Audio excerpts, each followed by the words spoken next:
Waffle, waffle, waffle. Hello and welcome to Die Rollin. I'm the ever excitable Adam, as always, and you're watching my Waffle Wednesday, where I talk about either a game or some kind of thoughts I've been having, or just generally just waffle on about just random stuff, but mainly board game centric, I guess. So, what's going on with Die Rollin? Well, at the moment, we've got a bunch of fun content lined up. We just have to make sure it's all edited and on the channel for you guys to watch. We've got Dungeon Saga Origins, more of that coming. Another 2 episodes I've already filmed, just need to be edited together. We have, let's think about it. We have Fiasco, which I'm going to talk about today. We've got The Score, we've got Slay the Spire, we've got a Star Wars Unlimited game we played, just tons of lovely content. Shadows of Brimstone has been on a bit of a back burner whilst I've been waiting to get the energy to paint up a particular set of miniatures. I've managed to finish them. So in the not too distant future, we will be having a game of Shadows of Brimstone, the Tridarian Strike Team. I'm going to try and finish that entire campaign off before going on to other things. So yeah, stay tuned to the channel. There will be some more Tridarian Strike Team. It's just I've been waiting to get those miniatures painted, but they are painted now, and maybe I'll put a picture of them up now.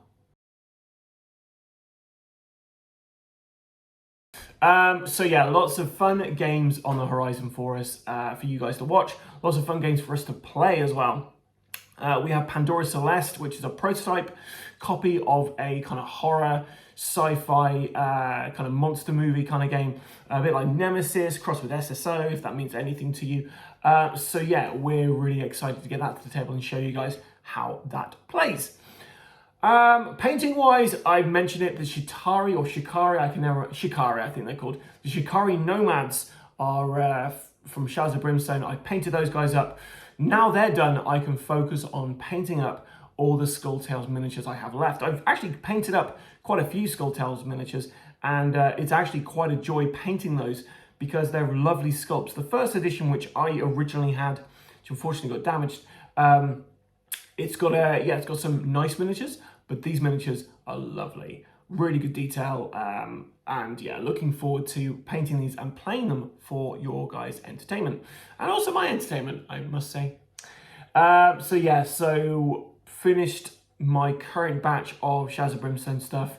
Now onto Skulltails. Once I've finished Skulltails, it's back to Shadows of Brimstone, and I'm going to try to paint up everything that you need for the kind of Dark Fallen Preacher mission pack, which is basically just a mission with a little evil preacher character. He's got his own kind of little rules, and you need several different sets of baddies for him to use. I have managed to pilfer all of these different sets from various different sources. So now the mission challenge pack is normally just one mission and you're done. But I kind of feel like that's a bit of anticlimactical. So I think I'm going to try to create some custom missions and do like maybe 3 missions revolving around this kind of corrupted preacher, and then maybe put those on Board Game Geek or the Flying Frog kind of Facebook group for Shadows of Brimstone for people to play themselves. So yeah, that's painting. What have I been playing? Well, I actually had a look to see what I'd logged as plays in April. I have 1 game, and that is Stop Thief. Now I know I've played more games than that, so clearly I've just not been logging plays, which is unlike me. For instance, I know that I played Great Western Trail, and what else did I play? There was another game. What was it? It's gone. I played quite a few games this month, but yeah, just haven't logged them. I also played a few role-playing games. So Either Right, I think, was this month, and I think we also played a game of Shiver as well. Coming up on the channel, we'll be doing a lot more role-playing games just because they're quite fun to play, quite easy to film, and yeah, it's just enjoyable. So we're kind of circling around a couple of different role-playing games. One which we're definitely going to get to the table is a game called Brindlewood Bay, where it's kind of a cross between Murder, She Wrote, and like Miss Marple, that kind of Agatha Christie kind of style stuff of kind of meddling older ladies. It's crossed with Cthulhu, eldritch horrors. So everyone plays old biddies who are part of a kind of murder mystery club, like a murder mystery book club. And they kind of meddle around and they solve mysteries and things like that. But there's like a darker thing going on. And I just feel like it might be a fun game for us to play on the channel and show you guys. It's not a review copy or anything. It's something I saw and I was like, I'd really like to play that. So I picked that up, the PDF. Drive-through RPG is such a great resource if you are interested in playing any role-playing games online, because you can essentially just get the full game, and then you can just, rather than having to scan pictures in from your book for Roll20 or handouts, whatever you want to do, you can just take screenshots and then send that to people. So yeah, I quite like Drive-through RPG as a resource for just a plethora of different role-playing games which maybe aren't in print anymore, and also for the ease for adapting to playing on Roll20 or any of the other various different online role-playing game resources that are out there. I mentioned Roll20 because that's one I use. It's free, and yeah, it's like I say, fairly simple to use. So yeah, that's what I've been playing. Is there a game of the month? I'm not sure. As I say, I can't really remember what I played this month. So yeah, we're going to just ignore game of the month for last month. I played loads of games. I just can't remember any of them. Maybe it's my age. Upcoming, we do have the UK Games Expo. Now, I know when we were coming up to Aircon, pretty much all of these waffles, I'd be like, oh, well, Aircon's coming up. And every single video I was doing, I was like, oh, Aircon's coming. It's probably going to be the same for the UK Games Expo.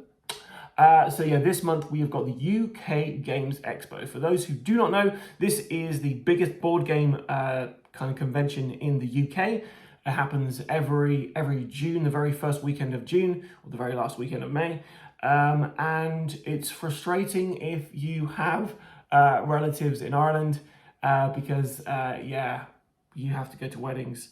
I've for the past 3 years, I've been at weddings on that particular weekend. And this year, all the relatives are married off. So there's nothing stopping me from being at the UK Games Expo this year. So I will be there. For those who don't know what it is, it's essentially just a couple of huge halls with a bunch of people showing you their new games, or selling their new games, or selling their old games, or selling games. And you get to go there, you can try out new games, you can buy new stuff, you can meet other people. There is a whole play area, you can go along, you can just bring your games along and play those games. You can buy a game there, go and sit down and play a game. You can go to the Hilton, which is attached, and play games in various rooms there. There are so many events on as well, so you can go and watch live shows. There's one called The Dark Room, which I've never seen, but I saw the comedian in a live pandemic a while ago, which was great fun. And yeah, essentially it's like a choose your own adventure where you tell him what to do, and it sounds fantastic. There's also a kids version of that, so if you're bringing children, you can take them to that. I'll be bringing my kids as well, which is going to be fantastic. Not every day, but the very last day, me and the girls going around and yeah, just showing them off. They've never seen this before, so they're going to be pretty taken back, I think, because it is huge. There's cosplay going on. There are tournaments going on. On the Friday, there's a Star Wars Unlimited tournament. Very tempted just to pay to enter that and just do that, but there's so much to do and so much to see there that I'll probably not be doing that, and kind of missing that Star Wars Unlimited kind of tournament, because I quite enjoyed playing that at Aircon. So yeah, it's a shame I'll miss that, but hey ho, there's plenty of other things for me to see and do there. So yeah, like I say, UK Games Expo, I'll be talking about that quite a lot on the run up to that. Waffle Wednesdays, I might be bringing some other content creators on here to talk to, maybe some board game publishers or creators for a little interview or something, just to kind of mix it up a little bit, rather than just me kind of sitting here waffling on my own about things that you may or may not be interested in. Okay, so let's get to the meat and potatoes of this. So I'm here to talk about Fiasco today, and also a little bit about the score. So I'm going to start with the score, actually. So you may have seen various videos I've done where I've mentioned the score as being one of my favorite games. Now, as you can see, it's a very small box here, which means you can easily transport this to various different social gatherings. This is basically a heist movie in like 18 cards. There's a little expansion in there as well for additional cards if you want to kind of mix it up a bit. But yeah, very simple rules. You are basically, you create characters by drawing out some cards. All these cards have different things on. So let me show you. So to begin with, you start off by doing your characters. And what you do is you all deal a couple cards out to everybody, and you basically get rid of the entire deck of cards, and every single kind of card that brings out, that's one of their traits. So this person's good in demolitions, they're good with gear, and they're good with hacking. You also draw 3 cards out at the beginning of the game to determine what you're stealing. So there's 3 here, and you basically look at the top there, and there's 3 things you could steal. So it's either secrets, diamonds, or medicine. So let's say it's going to be medicine.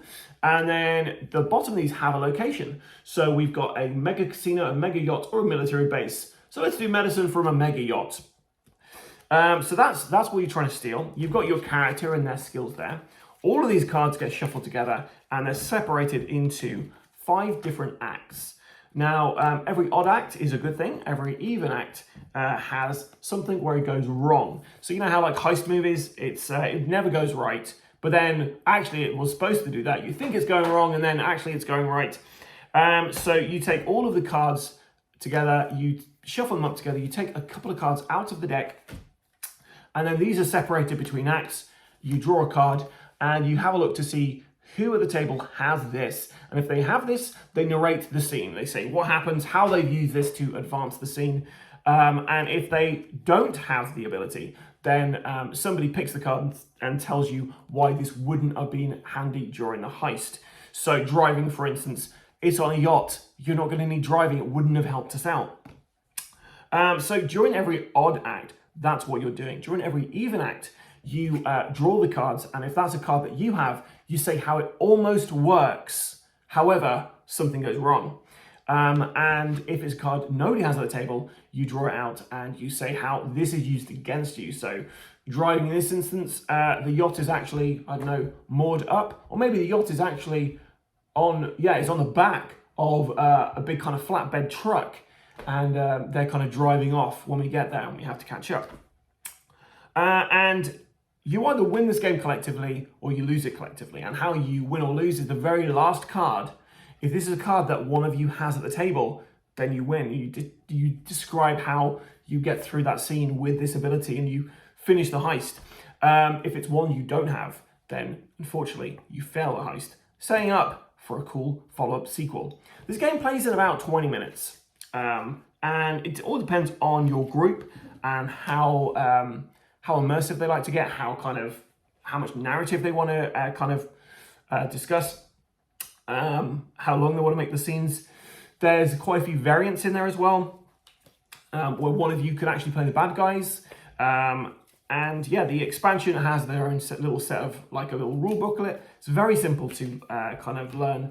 And you've got a little kind of scorecard. Not a scorecard, this is a crew sheet, sorry. And this is basically you write down your name, what you're trying to steal, what your talents are, so that you remind yourself when they come out what they are. And you can also draw a little picture there as well. And yeah, that's everything you get inside the score. It's one of my favorite games because I quite enjoy the collaborative storytelling element of it. So yeah, so it looks lovely. It fits really well in the box. And we do actually have a video of us doing this, which will be up on the channel as soon as Will manages to finish editing that. And because when we did this on the channel, it wasn't really a heist movie. It turned into like an action film. And the body count is high. So I think Will's going to try and put a kind of body count in there, so we can kind of keep track of how many people actually died, because it's a lot of people. But anyway, that's the score. It's small, portable, and great fun. Good with families, good with friends. I will probably be bringing this with me to UK Games Expo to play with various other people if they want to give this a go, because it's so much fun. So this is, if I was going to recommend, say like a Die Rollin recommends, I would say this game, anyone should be able to play this game. It's so much fun. Even when you're playing with people who are a bit introverted, it's still fun. It's still something everyone can join in and just have a good time. So the score, highly recommend it. So when we went to Aircon, we played a game of Eat the Reich. When I'm playing role-play games for the first time, I find it hard to actually kind of motivate myself to run a role-playing game, or I used to. I'd buy like a really big book, like a big core rule book for a role-playing game, because the theme would sound fantastic. I'd really want to play it, I'd really want to run it. I'd read through the rules. I'd kind of struggle with the rules, some of them. I'd have to reread them. I'd get to a point where I've spent a lot of time reading stuff and I'd never run it. I'd just sit there on my shelf gathering dust. So something I started doing recently, and I did it with the Alien role-playing game, that's the first one I really did this with, is rather than just pick up a role-playing game and it just sit there, I picked up a role-playing game, I read it, and then I was like, right, I'm going to contact 3 friends of mine, 3 to 4 friends, and set a date for me to run this game, which basically forced me to play it, forced me to run it.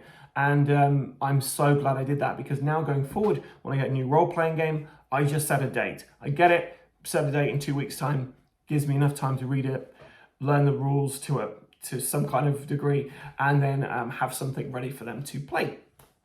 So Eat the Reich, I got that slightly before Aircon. I backed the Kickstarter, so that came through, and I was like, I'm going to run this at Aircon. Why not? Ran at Aircon, had a great time playing that one, and one of the guys who joined us, he basically mentioned Fiasco as a kind of storytelling kind of game.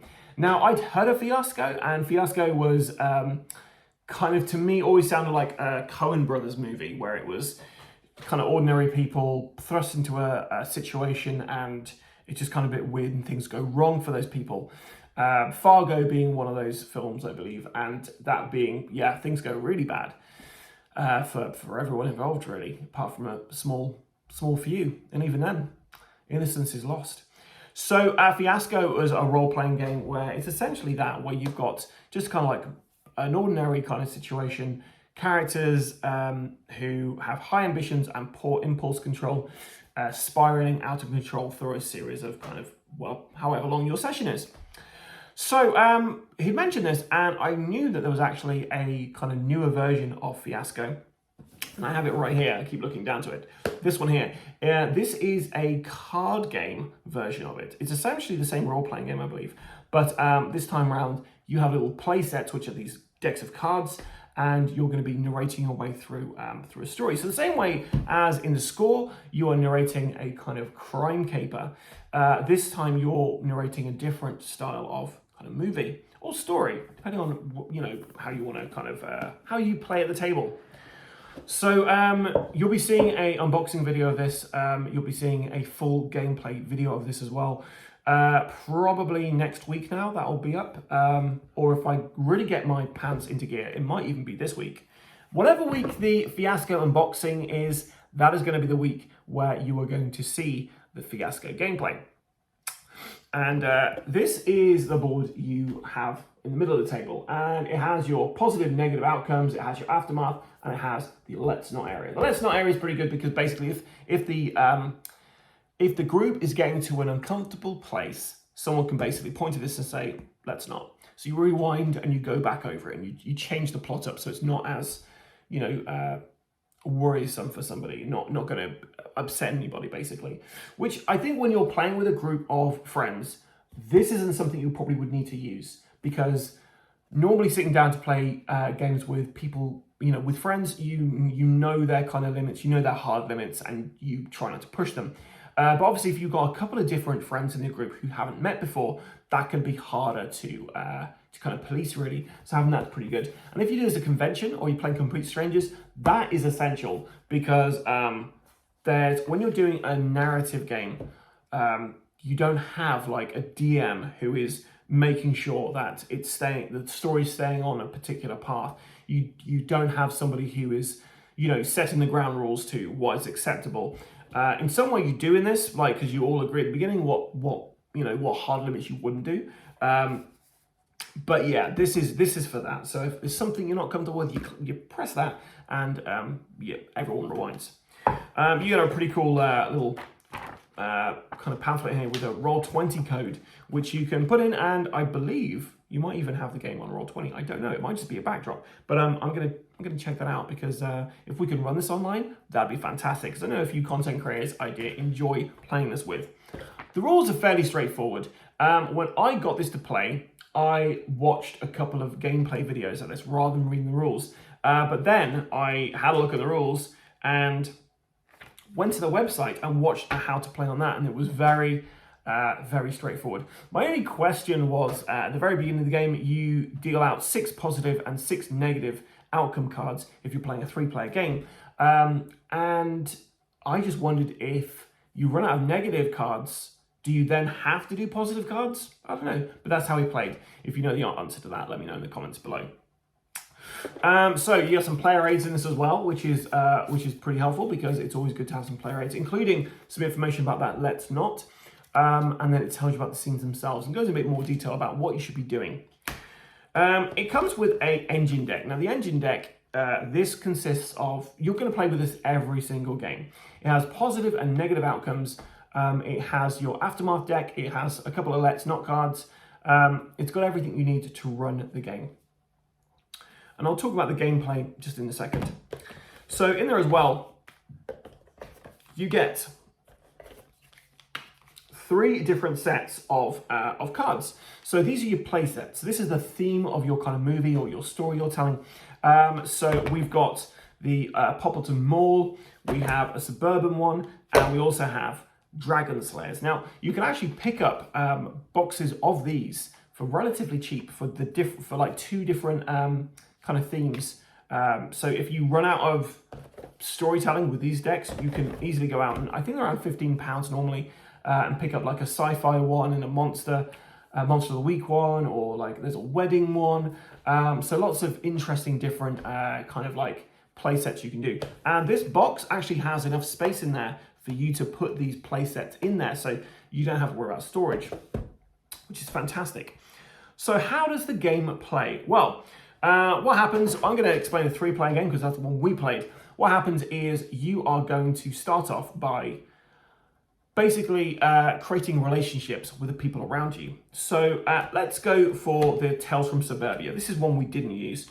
The one we played with was the Dragon Slayers, because I thought it'd be a good one for us to do, because we're all role players, and it's like, I don't know, I just thought it'd be quite an interesting kind of theme to do, where we're all kind of like adventurers, but we're all kind of out for our own reasons and stuff. So in all of these things, you have a particular backing. 4 of these are blank cards, so you can put your own kind of twists on these. And then every other one has a backing and then a name. So the first thing you do at the table is you're basically going to come up with relationships to each other's. So for instance, if there's 2 people next to me and it's my turn, I've got all these cards in my hand, and I basically pick a relationship for either myself and one of the people next to me, or the 2 people. So for instance, we got a relationship here, it's parent and stepchild. So I could be like, oh right, Will, you and I were parent and stepchild, and I get to decide who's the stepchild, who's the parent. And then between us, we kind of come up with a bit of a relationship, a bit of background about how we are related and what our kind of relationship is maybe. And then Christopher might be like, well, we're family, but we're distant relatives. And he might put that between like himself and Will. So Will's the stepdad in this instance, and he's got a distant relative. And then Will decides that my relationship with Christopher's character would be the past criminal and parole officer or detective. So that really changes everything up, because now we know that, you know, I could be a criminal and he's the parole officer. So, or vice versa. I could be a parole officer and he's, you know, the person who's related to my stepdad, distant relatives, is actually a criminal. Once you've done that, you then will then choose either a need, an object, or a location that kind of adds to that relationship. So for instance, the need to get lost in a doom affair, that could be between the criminal and the parole officer, for instance.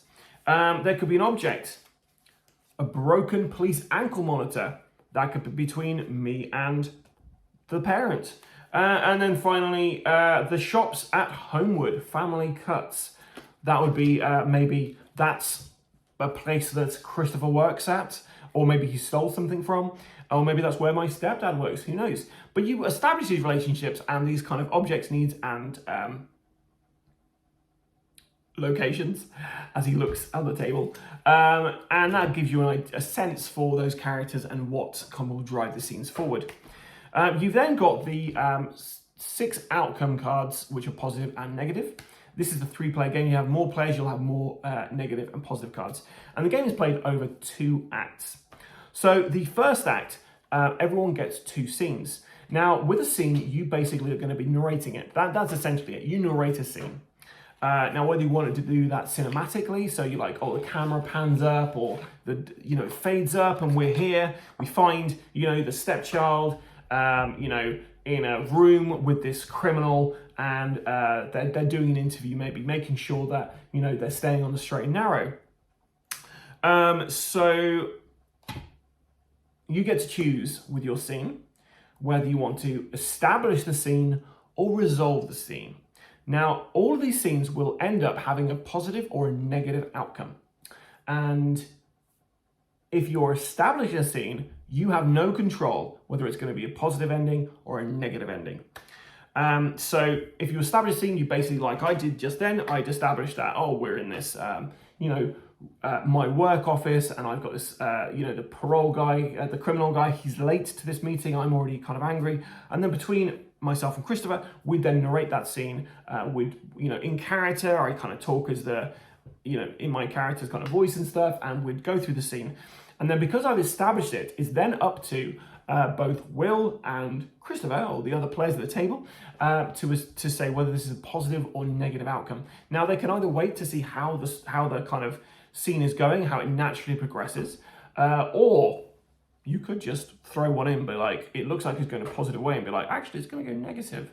But generally, you're supposed to do it in the way that the scene is going. So if it does look like it's going in a positive way, the people who are also at the table, they'll put down a positive kind of outcome. And all the positive thing is, it's just a card that says positive on it. Like so. It's placed face down in front of you, and that's establishing a scene.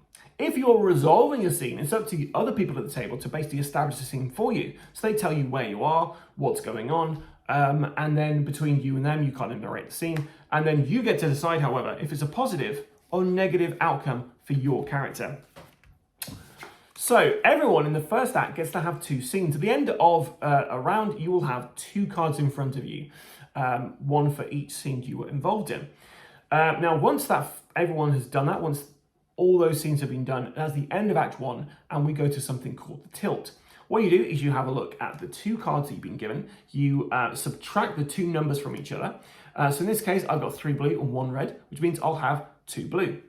And then whoever has the highest blue value will basically, out of all the revealed cards, get to pick one of these positive cards, which will then influence the rest of the game. So for instance, if I had the highest amount, I might choose this card here, which says failure, something precious is on fire, which means in Act 2, people have to use this in some way to move the story on. So let's say, for instance, the shops at Homewood, fancy cuts, that location that binds both the my stepdad and the criminal together is on fire. Maybe the criminal's an arsonist and they put it on fire, and maybe I've set it on fire.